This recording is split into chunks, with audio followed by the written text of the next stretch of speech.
Super Bowl 56 is finally here. It is Thursday, February 10th, and in a few days, we're going to have Super Bowl 56. Hopefully, a great end to just an excellent season. And this Super Bowl matchup looks good. It is the LA Rams versus the Cincinnati Bengals. It will be played at SoFi Stadium in LA, so Rams might have a little home field advantage there. Although it might be in their home field, I really think there's going to be more Bengals fans there than there will be Rams fans. But at the end of the day, it's the Super Bowl, so there'll be all types of jerseys. We'll probably see a couple Justin Jefferson jerseys there in the mix. This is a 5:30 Central Time game on NBC, and the Rams are 4.5-point favorites. That's 4.5 points. That's a pretty big spread for a Super Bowl. Typically, Super Bowls, it's 3 points or less. It's great to see that there's a bigger spread here, and we'll get more into why, because I've talked about the Bengals a lot so far. I've mentioned many times on the show that the Bengals are an underrated team.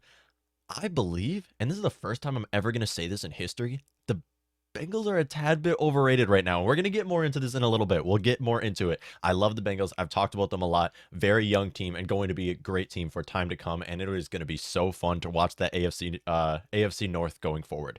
But in this game, this is the first time in NFL history that two 4 seeds will be playing each other in the Super Bowl. I mean, to think about that, it's been 56 years now. And this is the first time that both teams, it's not coming from a 1, 2, or 3 seed. It's two 4 seed teams playing each other in the Super Bowl. That's interesting. That's gonna be fun to watch. But you're taking a look at the Wednesday injury report for both teams. Now, there isn't a whole lot of injuries here. However, you look at the injuries right now, and it's looking like both tight ends are not going to be playing in this matchup, and that's huge because like I've said, these are two high-power passing offenses. They need their tight ends to step up. First, starting with the Bengals, CJ Ozama has been huge for their offense this year. Now, obviously, it's revolved around how Jamar Chase and Joe Burrow have connected this season, and then obviously Joe Mixon from the backfield. But outside of that, he's really stepped up for them, and he has not practiced yet this season after going down a couple weeks ago in the AFC Championship game. Went down, they saw Drew Sample step up, and although he's coming in a time and time this season, has really not been able to do what Ozama has done for their offense so far this season. So while he didn't practice yet this week, it's still looking bright that he might play this upcoming matchup. If not, Drew Sample has done an okay job. And at the end of the day, it's the connection between Joe Burrow and Jamar Chase with that offense. But they need all the help they can get because you look at these two offenses right now, and realistically, you have two high-powered passing offenses going head-to-head in the Super Bowl. I am telling you guys, this is the future for the NFL. This is the way the league is going. I was just saying, offense wins games, defense wins championships. You know, I can't completely debunk that theory, but you look at this game right now, it's two high-powered offenses going head-to-head to the point where you don't have to load up on defense. You can put so much more money into your offense, like we see the Mahomes and the Patrick Mahomes and the Kansas City Chiefs doing. I mean, they completely debunked that theory. As yes, they might have Frank Clark and Tyrann Mathieu on defense, but as a whole, they've dismissed a lot of positions, and hence why they probably aren't going to be competing in the next few seasons. On top of that, well, when I say competing, they're going to be competing in the AFC. You look at their whole division, and it's looking a little more rough, especially when you look at those AFC quarterbacks, those young AFC quarterbacks like Joe Burrow right now. It's looking tougher for Patrick Mahomes as that contract continues to hit. Key factors in this game. Look at the big matchups. Jamar Chase, rookie, going up against Jalen Ramsey, arguably the best corner in the game. That is a key matchup right there. You have to watch how they're gonna be able to perform, because all in all, Jalen Ramsey might be one of the best corners in the game, but has he played a player like Jamar Chase? I mean, Jamar Chase is unpredictable. No one has been able to figure him out this entire season. Now he's going up against Jalen Ramsey, so it's going to be a big question right there. And in all honesty, I think Joe Burrow has to just continue to use his supporting cast because, yes, their offense is revolved around Chase, and he's had a tremendous, outstanding rookie season, and I believe he was a second-team All-Pro and Pro Bowler on top of that, so just an excellent rookie receiver coming out of LSU.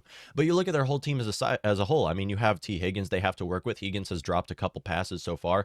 Ozama might not play. That's a big loss for them. I mean, Joe Burrow is just not in a good situation right now. And then on top of that, you look at the other key matchups. What about Aaron Donald? I mean, are we going to forget that the Bengals are one of the worst offensive lines in the entire league? Somehow makes it to a Super Bowl with a bad offensive line. Very rare to see that happen, by the way.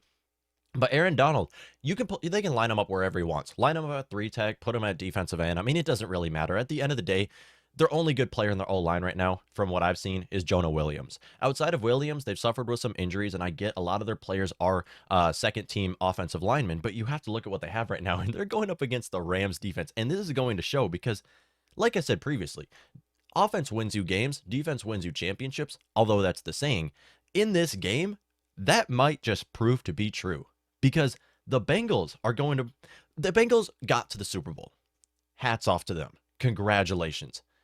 But they still have a lot of holes. I mean, we can't just dismiss the fact that their O-line is going up against Aaron Donald, going up against Leonard Floyd, going up against, how about Von Miller now? Yes, Von Miller, the last player to win Super Bowl MVP as a defensive player back in Super Bowl 50 with the Broncos, I believe it was. But on top of that, Von Miller is now going up against Isaiah Prince. I mean, they lost Riley Reef on their offensive line at right tackle. This Prince guy has not stepped in very well. How about their secondary as a whole? How about the fact that Eli Apple somehow is still a starter in the NFL and does not deserve that at all after what he did to the Giants and the Saints organizations back to back? How about the Chidobe Awozi guy who was with the Cowboys previously? I mean, they're just signing guys off the streets at this point. Now they're going up against Cooper Kupp, triple crowned king Cooper Kupp. So it's going to be a problem for this Bengals secondary. And if the Rams want to win this game, they have one goal. One goal. Joe Burrow's got to get rid of the ball in 3 seconds because that defense is going to be all over his face all game long. I always go underdog. But at the end of the day, I'm sorry. I'm going to be the pessimist and say here that I really don't think Joe Burrow's going to be able to win a ring this year. In the future, I believe he will. They really have to beef up that offensive line. Zach Taylor is one heck of a head coach. I mean, let's not forget the fact that Zach Taylor is just a mastermind. Give a lot of credit to him. Same goes for Sean McVay. These are two great head coaches who I believe Zach Taylor was actually coached with Sean McVay in the past, if I have that right. Two great head coaches. And it just kind of, this Super Bowl right here shows where the league is heading. High-powered passing offenses led by offensive-minded head coaches, young offensive-minded head coaches. And I'm so happy to say that my Vikings are finally doing the same, where they go for a young offensive-minded head coach who's actually coaching in this game. Kevin O'Connell, their offensive coordinator, will be the Vikings head coach, expected to be the Vikings head coach in 2022. And it's so good to see that we're following suit in this current, where the league is going right now. High-powered passing offenses is exactly what works for a team. It's why the Patrick Mahomes and the Kansas City Chiefs won a Super Bowl with a not so great defense in the past, and this is what we're going to continue to see with teams going forward. And what we've seen the last few years and is really this is here to stay. Okay, this high-powered passing offense is led by young offensive-minded head coaches. Like, this is here to stay. This is not going anywhere. You get the franchise quarterback, you build around him, and you have a dynasty. And then you look outside of this. I mean, the halftime show, you guys. I mean, okay. Rap music isn't for everybody. The halftime show, we do have Dr. Dre, Kendrick Lamar, Snoop Dogg, Eminem, and Mary J. Blige. So I know every millennial's going crazy right now because these are early 2000s, 1990s kind of rappers. And although rap music isn't for everybody, I do believe this halftime show will be enjoyable for everybody. I really don't see a case where this could be a bad halftime show as a whole of it, as when you look at it, because these are big name guys. I mean, Dr. Dre, Kendrick Lamar, Snoop Dogg, Eminem, Mary J. Blige. I mean, everyone watching this should know a few of their songs, and it'll be enjoying. It'll be enjoying to watch this halftime show, and I believe it's going to be one of the best halftime shows of all time. I honestly believe that this halftime show is going to be fun to watch. Now, as we do in all of our episodes, final prediction, or our bold prediction of the week. So we talked about a little bit on what to watch for in this game, and realistically, any given Sunday, anything can happen. If I were to make a pie chart of who's going to win this game, I would give over 60% of that to the Rams. Honestly, over 70% of the chance that the Rams win this game.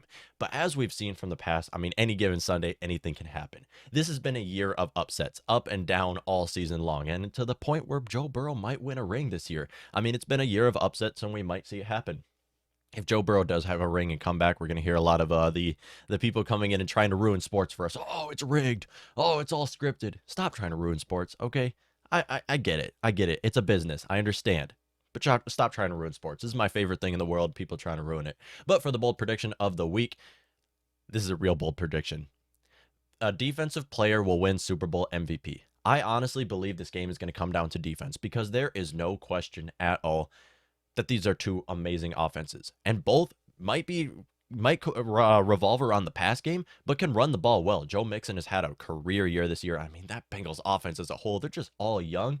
Their entire offense looks like they're 25 or younger. They're just a bunch of kids my age. But you look at Aaron Donald and the Rams. I mean, you look at that defense. Like, one of these players are going to step up huge, and I believe the Rams will actually have 2 defensive touchdowns in this game. I seriously believe it's going to come down to that. Aaron Donald's going to be feasting all game. I'm just going to be completely honest. Aaron Donald still has a bad taste in his mouth from the last Super Bowl where he played, where he lost by like what 6 points to the Patriots, I believe it was, that a few years back. Aaron Donald still has a bad taste in his mouth. He's here for revenge. He's here to eat Joe Burrow, and I just believe it's going to happen.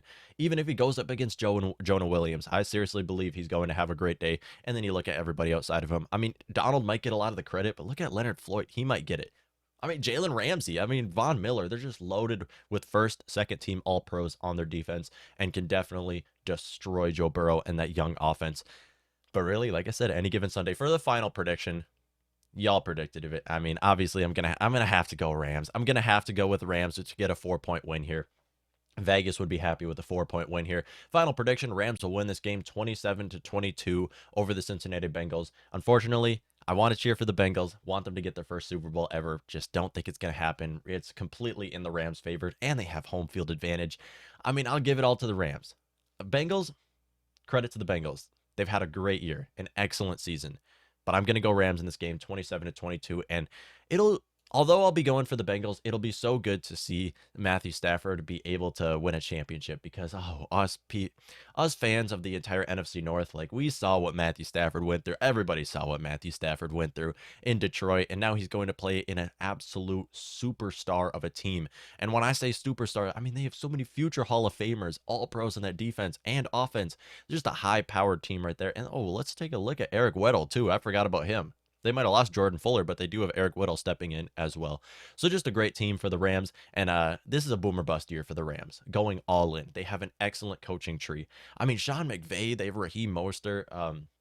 They obviously are Raheem Morris, I meant to say. Raheem Mostert's the running back for the 49ers. And then outside of that, Kevin O'Connell. Like, they're just an absolute monster of a team. And not only just on the field, but off the field in the coaching staff as well. So, well-coached team. Joe Burrow might be the better quarterback, but if you look at the other factors in this game, who's the better coach team? It's the Rams. Who has the better defense? It's the Rams. Who has the better playmakers? Now, for that, you can actually argue Bengals. It's a toss-up in the air, but if you look at offensive line on top of that, if you factor in the time that Matthew Stafford would have under center to make plays to his playmakers, I would lean the Rams on that as well. So, really, realistically, if it was me, the Bengals only have the edge in Joe Burrow, and it's going to come down to how he plays. He plays with insane confidence, like I said, especially for a rookie. Second-year player. I don't know why I said rookie. Second-year player, especially for a second-year player, for him to play with that confidence. I mean, hats off to Joe Burrow for a great season that he's had, and will be coming back next year to compete in the AFC for another championship. But all in all, Rams 27, Bengals 22.